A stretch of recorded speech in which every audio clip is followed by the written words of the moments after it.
കാർഷികാഘോഷമായ വിഷുവിന് പ്രകൃതിക്കൊപ്പം ചേർന്ന മാതാ അമൃതാനന്ദമയി മഠം. ആലുവ കടുങ്ങല്ലൂർ ക്ഷേത്രത്തിലെത്തിയ ഭക്തർക്ക് വിഷു കൈനീട്ടമായി വൃക്ഷത്തൈകൾ നൽകിക്കൊണ്ട് അമ്മയുടെ പ്രകൃതി സംരക്ഷണ സന്ദേശം എത്തിച്ചു. സ്വാമി അനഘാമൃതാനന്ദപുരി സിനിമാതാരം അജയകുമാറിന് വൃക്ഷത്തൈകൾ നൽകിക്കൊണ്ട് പരിപാടി ഉദ്ഘാടനം ചെയ്തു. പ്രകൃതിയോടുള്ള ഹൃദയബന്ധം വീണ്ടെടുക്കാനുള്ള മഹത്തായ സന്ദേശമാണ് ഓരോ വർഷവും വിഷുത്തൈ നീട്ടം പരിപാടിയിലൂടെ മാതാ അമൃതാനന്ദമയി മഠം മുന്നോട്ട് വയ്ക്കുന്നത്.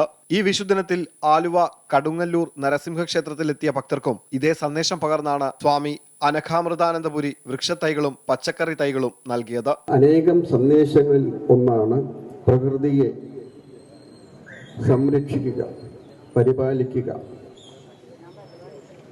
കാരണം അതിൻ്റെ നിലനിൽപ്പ്, പ്രകൃതിക്ക് സംഭവിക്കുന്ന ഏതൊരു കോട്ടവും മനുഷ്യരാശിയെ മാത്രമല്ല പ്രപഞ്ചത്തിലെ സകല ജീവരാശിക്കും ദോഷകരമായി തീരുന്നതാണ്. സ്വാമി അനഘാമൃതാനന്ദപുരി സിനിമാ താരം അജയകുമാറിന് വൃക്ഷത്തൈകൾ നൽകിക്കൊണ്ട് പരിപാടി ഉദ്ഘാടനം ചെയ്തു.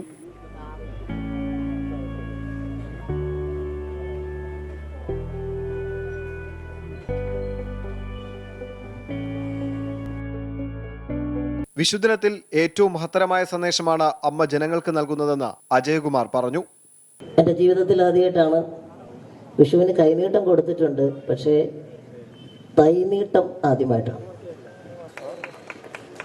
അങ്ങനെ ഒരു കർമ്മം നിർവഹിക്കാൻ എന്നെ അനുഗ്രഹിച്ചത് മാതാ അമൃതാനന്ദമയി ദേവിയാണ്. അമ്മയുടെ ഉൾക്കാഴ്ചയാണ് ഈ വിഷു തൈനീട്ടം. മാതാ അമൃതാനന്ദമയി മഠത്തിന്റെ യുവജന വിഭാഗമായ ആയുധിന്റെ നേതൃത്വത്തിലാണ് 300-ലധികം വൃക്ഷത്തൈകൾ വിതരണം ചെയ്തത്. ചടങ്ങിൽ പരിസ്ഥിതി പ്രവർത്തകൻ ശ്രീമാൻ നാരായണൻ, കടുങ്ങല്ലൂർ ക്ഷേത്ര കമ്മിറ്റി പ്രസിഡന്റ് തുടങ്ങിയവർ പങ്കെടുത്തു. അമൃത ന്യൂസ്, കൊച്ചി.